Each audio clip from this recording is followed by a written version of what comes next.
Bonsoir, bonsoir à tous les bien-aimés, frères et sœurs. Bonjour aussi parce qu'il y en a qui nous suivent. Par exemple, les gens des États-Unis, quand ils nous écrivent, pour eux, c'est la journée. Pendant vraiment, c'est encore même les avant-midi, en plein midi, qu'ils nous suivent dans cette émission Alpha et Oméga. Voilà, depuis le mois d'août, nous parlons de Ton Jéricho doit tomber. On a abordé le thème de la mentalité de la foi et ça fait 2 dimanches que nous parlons des pardons et la guérison intérieure. Dans notre émission de dimanche dernier, nous avons abordé la guérison intérieure et nous avons aussi parlé d'un des remèdes principaux pour guérir intérieurement qui est le pardon. On a brossé sur les pardons et aujourd'hui nous allons vraiment rester là parce que c'est bien beau de dire que le pardon c'est une solution céleste pour des problèmes terrestres. C'est bien beau de dire que le pardon c'est une puissance qui libère. C'est bien beau, comme je l'ai dit la fois dernière, de dire que le pardon c'est un passage obligé pour arriver à la guérison intérieure. Mais et encore, il faut savoir pardonner.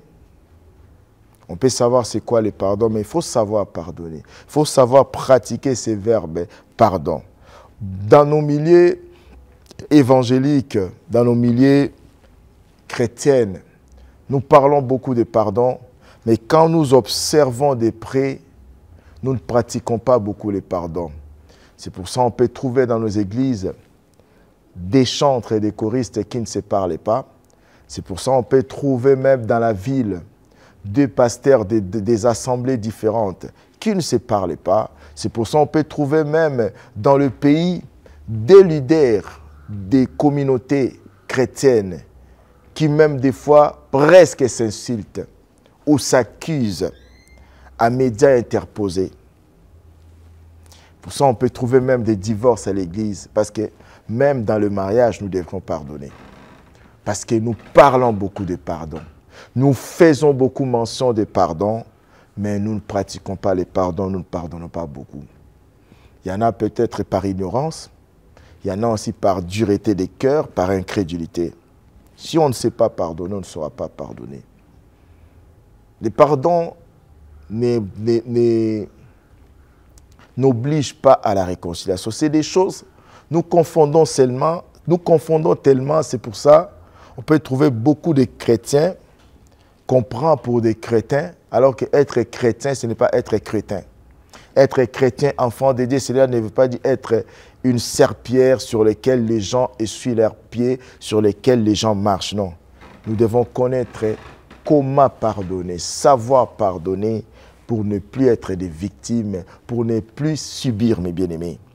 Dans ce message du pardon, si on le finit aujourd'hui, merci Seigneur, si on ne le finit pas, nous sommes là sur B1, on va continuer. On va parler de plusieurs étapes pour arriver à l'effectivité, je suis tenté à dire, à l'inclusivité du pardon. La première étape, c'est savoir c'est quoi pardonner. La deuxième étape, c'est le chemin de pardon, parce que le chemin, pardon.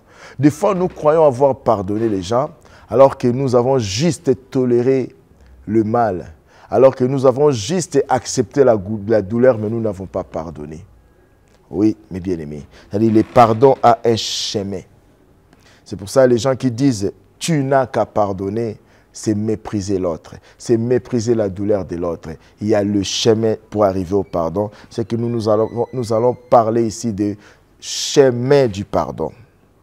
On va aussi voir un autre point. Pourquoi pardonner? Oui. Pardonner. Pourquoi je dois pardonner? Et le quatrième point qu'on va voir ensemble, c'est le prix du pardon. Le prix du pardon. Parce que pardonner nous coûte. Il y a un prix pour pardonner. Il y a un prix. Voilà.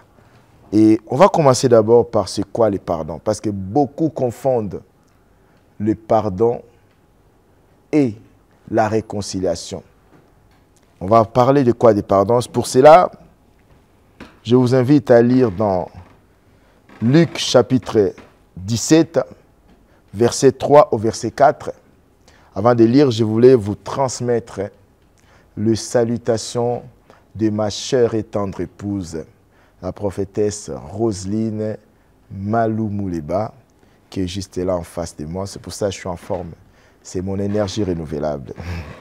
Alors, on va lire dans Luc 17, du verset 3 au verset 4. Lisons, prenez vos Bibles même si vous êtes à la maison. C'est important que vous puissiez lire avec moi. La Bible nous dit, « Prenez garde à vous-même. Si ton frère a péché, reprends-le, et s'il se repent, pardonne-lui.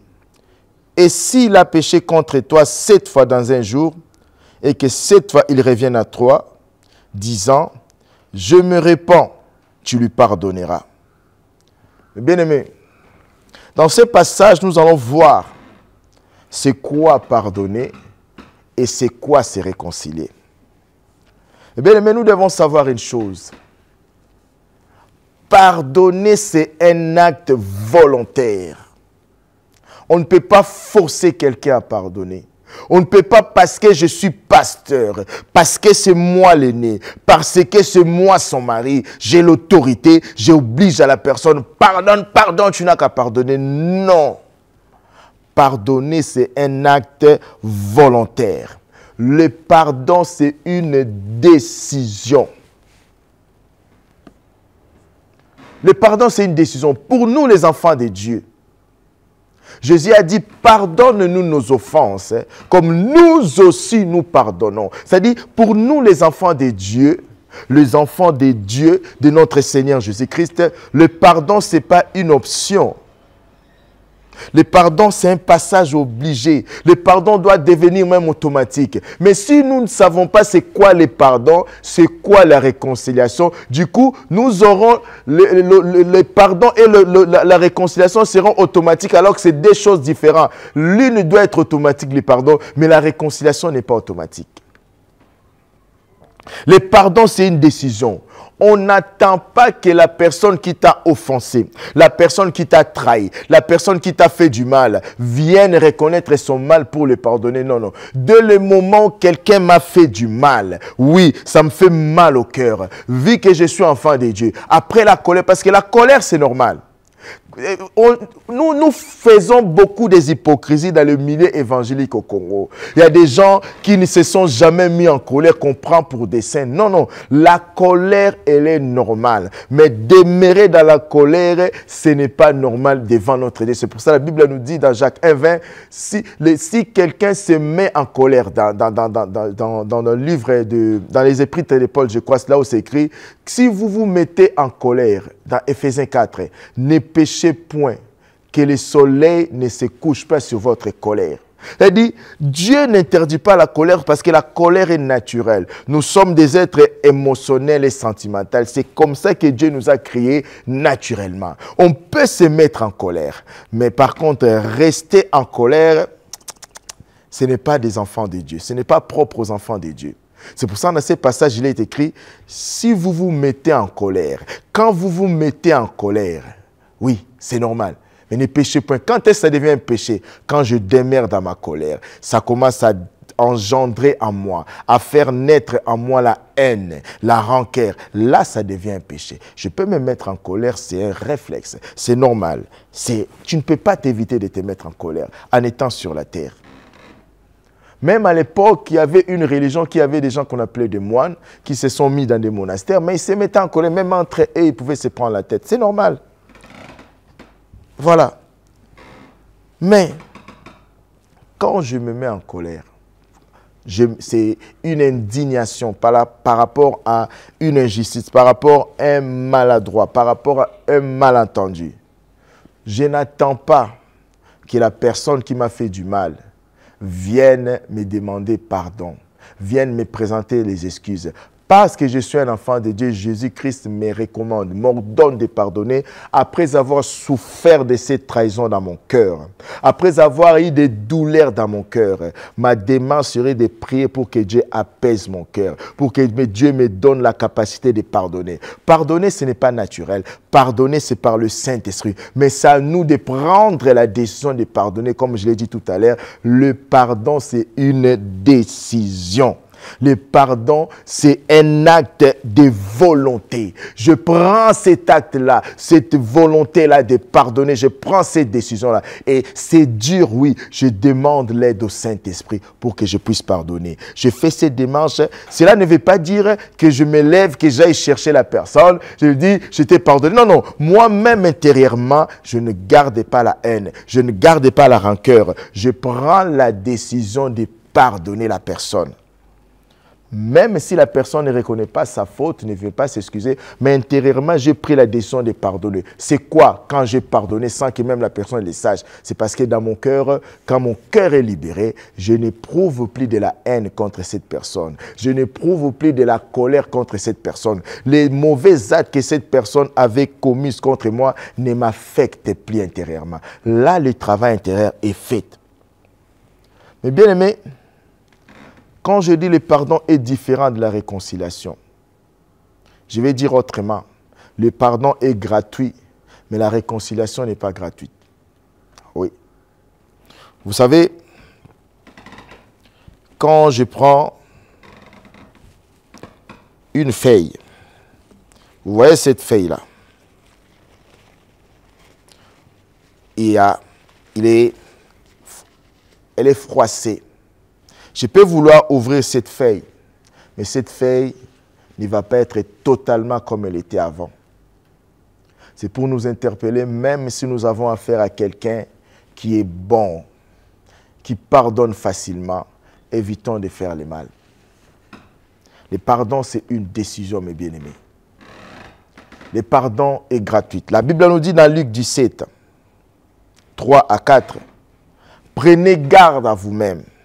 Ça veut dire, faites vous-même attention à ce que vous faites. Et à cet instant précis, en matière de pardon. La Bible dit, si ton frère a péché, là, on ne parle pas du pardon seulement, mais on parle de la réconciliation.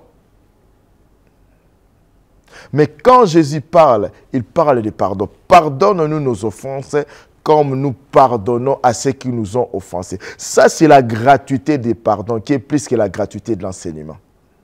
On me fait du mal, je mal, mais j'entre en prière, j'implore Dieu pour que le Saint-Esprit libère mon cœur, que l'amertume ne puisse pas naître, pousser des rejetons dans mon cœur, que mon cœur, la colère ne puisse pas engendrer la haine, la rancœur contre cette personne. Je fais cette démarche moi-même, je prends la décision de pardonner parce que c'est un acte volontaire.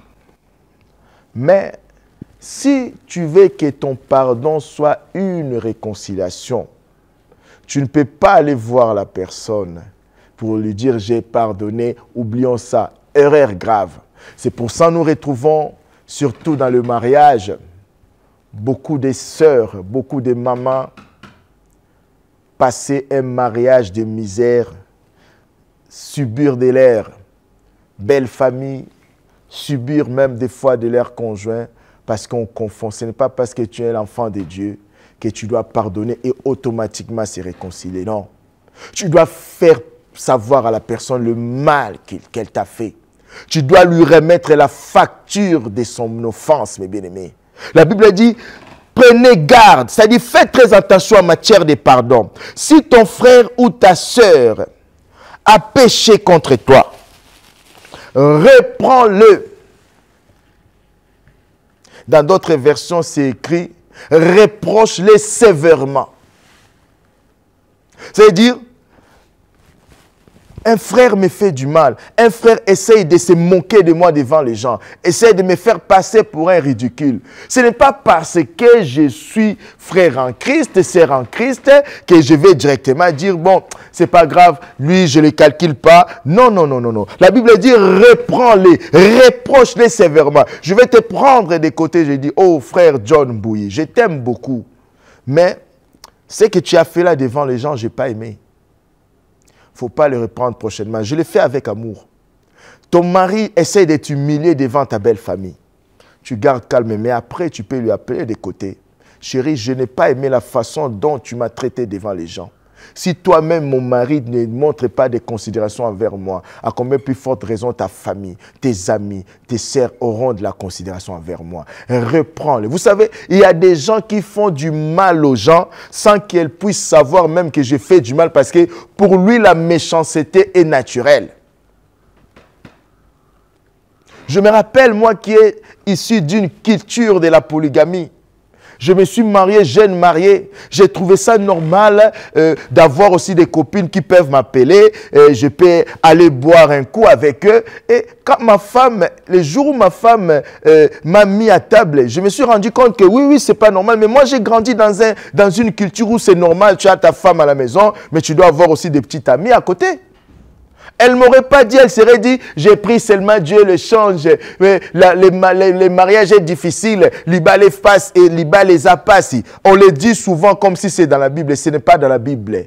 Dieu dit, celui qui trouve une femme trouve le bonheur. Dieu a créé le mariage pour que les gens soient heureux. Ma femme m'a mis à table. Il m'a donné la facture de ma méchanceté. Ça, j'aime pas. Elle m'a repris sévèrement. Et le Saint-Esprit a saisi cette occasion pour me conscientiser que ce que je suis en train de faire à l'enfant détruit, à l'enfant de Dieu, c'est dangereux. Je lui fais souffrir. Et le Saint-Esprit m'a fait ressentir d'une manière surnaturelle la douleur que ma femme ressentait. C'est à partir de ces jours-là que j'ai pris la décision d'être un mari modèle et mari fidèle. Mon bien-aimé, dès le moment où tu ne reprends pas la personne, dès le moment où tu ne fais pas savoir à la personne qui t'a fait du mal que là, tu m'as fait du mal, je n'aimerais plus que ça reprenne, la personne va continuer. Ce n'est pas être un enfant de Dieu que de répondre à quelqu'un qui t'a fait du mal. Nous avons droit. Non, les responsables de l'intercession t'ont mal parlé. Les responsables de la chorale t'ont mal parlé. Non, mais si tu ne sais pas te canaliser pour le dire avec amour et en étant posé, là, ne le fais pas parce que c'est comme jeter de l'huile sur le feu. Il faut avoir la maturité d'être posé, d'être calme, dans un bon climat. Il dit, oh, tu sais, l'autre fois là, comme tu as fait, je n'ai pas aimé. Mais il ne faut plus le faire. Vous savez, il y a des fois des prophètes ou des prophétesses tellement zélés. Il y a des choses que même si on les reçoit de Dieu, on peut les dire publiquement. Il y a des choses qu'il faut dire aux gens parce que ça ne concerne que moi. Comment tu peux m'étaler devant les gens? Passe devant. Toi, ça. Tu exposes la vie de quelqu'un. Ça, c'est l'immaturité des prophètes qui font ça, non? Moi, je vois ma femme, des fois, il y a des gens, on peut être dans une assemblée. Des gens, ils peuvent venir voir la personne, lui dire dans l'oreille ça. Ce n'est pas toute chose qu'on peut dire devant les gens au point d'exposer la vie privée des gens. Il appelle quelqu'un, viens, on va prier pour lui, que Dieu l'aide, qu'il ne tombe plus. Mais ça, c'est pas normal. Et la personne, gentiment, après, lui prend des côtés. Homme de Dieu, femme de Dieu. Il ne faut plus faire ça. Je n'ai pas aimé ça. Avec politesse, avec amour. Comme ça l'aidera même qu'il ne fasse pas la même erreur aux autres. C'est important. C'est la Bible qui le dit. Reprends-les. Dans certaines versions amplifiées, on dit reproche-les sévèrement. Reproche-les sévèrement, ça veut dire ce que ça veut dire.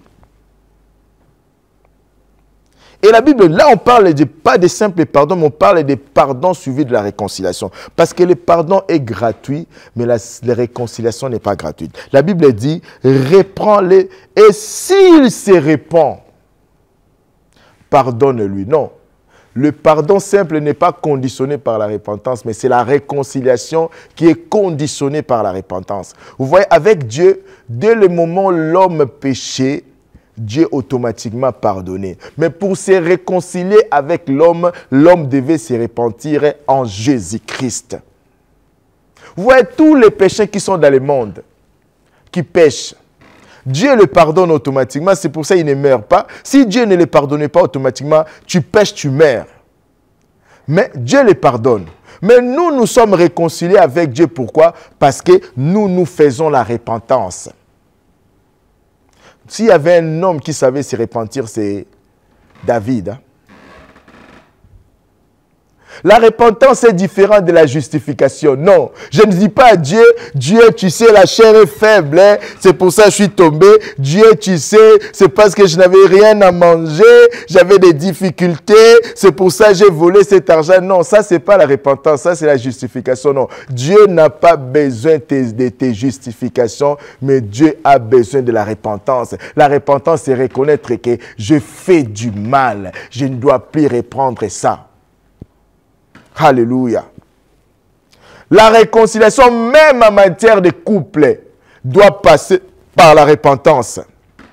Et beaucoup, surtout dans les couples, on confond la repentance et le regret. La repentance est différente du regret. Le regret est émotionnel, mais la repentance, c'est une révélation intérieure. Tu as la révélation du mal et tu ressens toi-même le mal que tu fais à Dieu. Tu ressens toi-même le mal que tu fais à ta femme. Tu ressens toi-même le mal que tu fais à tes parents, à ton mari, à tes amis. Et tu prends la décision de ne plus faire ça parce que tu n'aimerais pas que toi, tu puisses avoir cette douleur-là. Le regret, c'est dans quelques minutes on peut regretter. On peut même verser des larmes. Il y a eu des moments où j'ai versé des larmes devant ma femme. Mais c'était des regrets parce que j'ai regretté les conséquences des mauvais actes que j'ai posés envers ma femme. Mais après quelques temps, je reprenais encore ce mal. Parce que ce n'était pas la repentance, c'était le regret. La repentance, c'est les jours où j'ai ressenti, ma femme m'a repris. Et le Saint-Esprit a saisi l'occasion et m'a fait ressentir la douleur que je faisais subir mon épouse à cause de mon comportement. Ma sœur, reprendre quelqu'un, ce n'est pas être une femme insoumise, non. Regardez Sarah qui est votre mère. Hein. Quand Agar a commencé à lui poser des problèmes, Sarah a dit à Abraham, c'est à cause de toi, il faut chasser cet homme. Abraham a voulu tergiverser, aligner au patapata. Dieu lui a dit, fais ce que ta femme t'a dit. Si tu dis, non, moi je veux la paix dans mon mariage, je ne parle pas, mais tu souffres, ma soeur. Même le fait de reprendre ton mari, tu vas l'aider. Aujourd'hui, moi je suis pasteur, ma femme a eu le courage de me reprendre. Et le Saint-Esprit a saisi l'occasion. Et aujourd'hui, je suis transformé. Les regrets, c'est dans quelques heures. La personne, elle pleure. Chérie, je ne sais pas ce qu'il me fait. Pardonne-moi.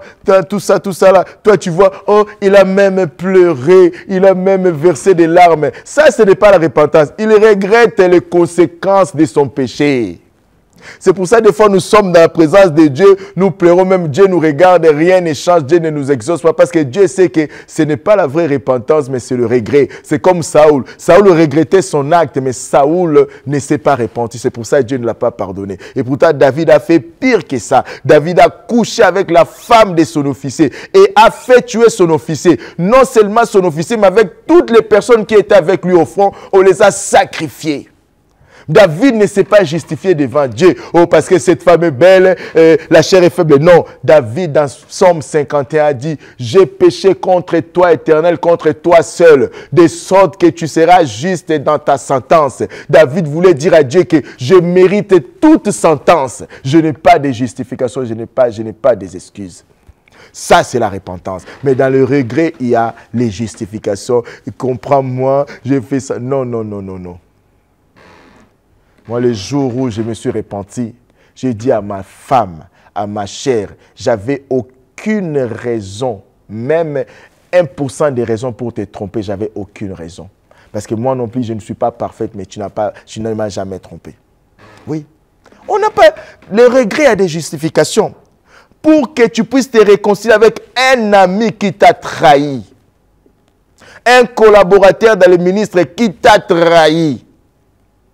Pour que tu puisses te réconcilier avec ton frère. Et des trahisons, il y en a surtout dans la famille même. Avec ton frère, ta soeur, toi tu le prends bien, tu lui as ouvert ton cœur et il t'a trahi après. Pour que pardonne-lui, pardonne-la parce que c'est ta soeur, c'est ton frère, parce que c'est ton collaborateur, ton pasteur. Mais pour les réconcilier, c'est-à-dire se réconcilier avec quelqu'un, c'est remettre quelqu'un dans la position qu'il avait auprès de toi dans ton cœur. Même s'il s'agissait d'une affaire, lui remettre dans un poste qu'il avait dans ton affaire. Il faut la repentance, pas de regret. Parce que si tu commets l'erreur de se réconcilier avec quelqu'un à cause des regrets, la personne va refaire la même chose. Il y a beaucoup sont là peuvent témoigner combien de fois le même mari qui a pleuré, le même mari va encore la tromper. Combien de fois le même mari qui lui a manqué du respect devant les gens, il va encore répéter la même chose alors qu'il avait demandé pardon. Non, non, parce qu'il avait demandé pardon seulement avec le regret. Ce n'était pas la repentance. Saoul, non, j'ai fait ça parce que le peuple, on a voulu garder les brebis grasses pour te les offrir. Ça, c'est le regret. Il regrettait seulement la conséquence de son acte parce qu'on avait dit, on va te prendre la royauté. Le prophète Samuel a refusé de l'honorer devant les gens. Il regrettait ses actes, mais il s'est repenti. C'est pour ça que Dieu l'avait rejeté. Mais David a fait pire que lui, mais Dieu ne l'a pas rejeté parce que c'était un homme de repentance. C'était un homme de repentance. C'était un homme de repentance. Reconnaître son mal et ne pas avoir de justification. Reconnaître que j'avais aucune raison de commettre ces péchés. J'avais aucune raison de trahir mon frère. J'avais aucune raison de tromper ma sœur. Là, c'est la repentance. Et la repentance ne se constate pas au cours de quelques heures ou d'une nuit où l'autre a versé des larmes, ou l'autre même s'est mis à genoux devant toi. Non, non, non, non. La repentance ne se constate pas comme ça. La repentance est dans le temps. La réconciliation, tu as été blessé. Quelqu'un t'a fait du mal. Pour la réconciliation, c'est-à-dire remettre cette personne dans la position qu'il avait auprès de toi. Il faut qu'il y ait la repentance. Sinon, la même personne va reprendre le même mal. La Bible dit, s'il a péché contre toi, 7 fois dans un jour, et que 7 fois il revienne à toi disant, je me répands, tu lui pardonneras. Cela ne veut pas dire tu comptes 7 fois. Non, non. 7, c'est le chiffre de la perfection. Cela veut dire indéfiniment, quand quelqu'un se répand, nous pouvons le pardonner et nous réconcilier avec lui. C'est difficile, mais c'est comme ça. Mais quand c'est dans le même domaine, par la même chose, là, ce n'est pas de repentance. C'est pour ça qu'il faut avoir la maturité, la clairvoyance pour faire la différence entre le regret et la repentance.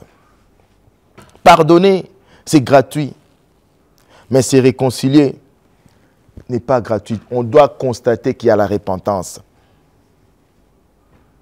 La repentance demande, la réconciliation demande la repentance et non des simples regrets.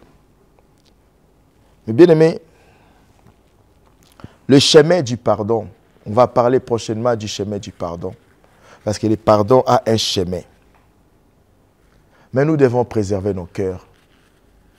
Comme il est écrit dans cette dernière lecture que je vais faire, dans Hébreux 12, 15, veillez à ce que nul ne se prive de la grâce de Dieu, à ce qu'aucune racine d'amertume poussant des rejetons ne produise du trouble et que plusieurs n'en soient infectés. Le pardon, c'est renoncer à la haine, renoncer à la vengeance, renoncer à la rancœur. C'est abandonner la colère. En fait, celui qui pardonne, c'est celui qui est le plus fort. Parce que ce n'est pas facile de pardonner. Celui qui pardonne, c'est celui qui est le premier à être libéré. Mais je peux vous dire une chose. Celui qui pardonne automatiquement, c'est-à-dire tu lui fais du mal, sans même que tu reconnaisses ton mal, il te pardonne automatiquement, il fait ce travail intérieur. Lui, il a fait sa part. Mais toi qui as fait du mal, pour que ce pardon-là soit parfait dans ta vie, tu dois aller présenter tes excuses. Mais bien aimé, il y a des choses, ce n'est pas qu'en cachette et tu plies tes genoux, tu demandes à Dieu pardon, c'est fini. Non, non. Parce qu'avant de pécher contre Dieu, tu as d'abord fait le mal, tu as fait souffrir le cœur de quelqu'un, d'un enfant d'autrui. Donc cet enfant d'autrui-là, tu as le droit de réparer l'offense que tu lui as causée en allant lui présenter tes excuses, en allant lui demander pardon. Oui. Nous allons nous arrêter là aujourd'hui. Nous allons prier, mes bien-aimés. Que Dieu t'aide à mettre en pratique ces paroles. Que Dieu t'aide à dominer ta colère. Il y a des gens qui t'ont fait du mal, ça fait des années. Tu dis, bonne année, mais tu traverses des années avec la même chose dans ton cœur, la rancœur, l'amertume. Et pourtant, la Bible nous dit dans Ephésiens 4, 26 à 27, si vous vous mettez en colère, ne péchez point, que le soleil ne se couche pas sur votre colère et ne donnez pas accès au diable. Bien-aimé, le danger de ne pas faire la démarche du pardon après une poussée de colère, après une indignation, le danger est qu'on puisse s'enfermer dans la colère. Le danger est que nous soyons dans les péchés. Et quand nous sommes dans les péchés, nous sommes vulnérables devant les diables. Quand est-ce que la Bible nous dit que nous donnons accès au diable? Quand nous demeurons dans la colère. La Bible dit bien que le soleil ne se couche pas sur votre colère. Hein? Je parle même au couple, parce que c'est des fois les couples, on a du mal à pardonner même dans les couples. Non, il m'a fait ça, il va voir. Et vous ne parlez pas la nuit. Non, non. Même dans les couples, vous devez vous pardonner. Ne va pas dormir en étant en colère. Tu donnes accès au diable. C'est pour ça que les diables détruisent beaucoup de foyers. Nous allons prier. Seigneur, Dieu de gloire, nous te bénissons pour ces messages. Nous élevons ton Saint-Nom.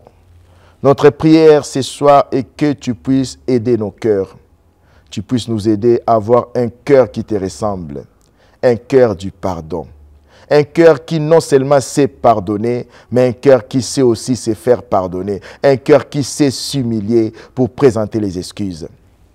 Là où, Seigneur Jésus-Christ, l'orgueil de la chair nous empêchait de reconnaître nos torts, de reconnaître le mal qu'on fait aux autres, qu'en ce moment où j'ai prié, le Saint-Esprit puisse convaincre nos cœurs de nos fautes, de nos erreurs envers les autres, de nos torts envers les autres. Que le Saint-Esprit puisse non seulement nous donner la conviction, mais nous donner aussi la force et l'humilité pour nous lever, aller présenter nos excuses, aller demander pardon aux gens à qui nous leur devons ça. Merci pour tout. Bénis cette soirée, Père éternel et Dieu. Bénis cette semaine qui commence, que ta faveur soit sur nous. J'annule tout ce qui est accident, incident contre nous. Que ta grâce nous accompagne. Je nous place sous ta grâce, Père éternel Dieu. Que ta présence nous précède partout où nous allons nous déplacer durant cette semaine. À ton nom, Jésus-Christ, nous avons prié. Amen, amen, amen, amen. Rendez-vous le dimanche prochain pour une nouvelle émission Alpha et Oméga. Et rendez-vous ce mardi pour la rediffusion. Rendez-vous cette semaine même sur tous nos réseaux sociaux, YouTube, la chaîne MMS, Channel JCSV, ainsi que la page Facebook Pasteur Serge Maloumou-Leba pour la rediffusion de ces messages. Il est important aussi de réécouter le message pour pouvoir avoir la révélation et enfin porter des fruits de ces messages. Mes remerciements à toute l'équipe de B1, au DG, au DGA, ainsi qu'à tous les personnels et aussi à John Mbouyi. Que Dieu vous bénisse. On se dit à dimanche prochain. Salut. Et je vais célébrer son nom. Je vais célébrer le nom de Jésus. Grâce à lui, je suis victorieux. Et j'ai fait de mes ennemis mon marchepied. Grâce à l'Esprit de Dieu en moi.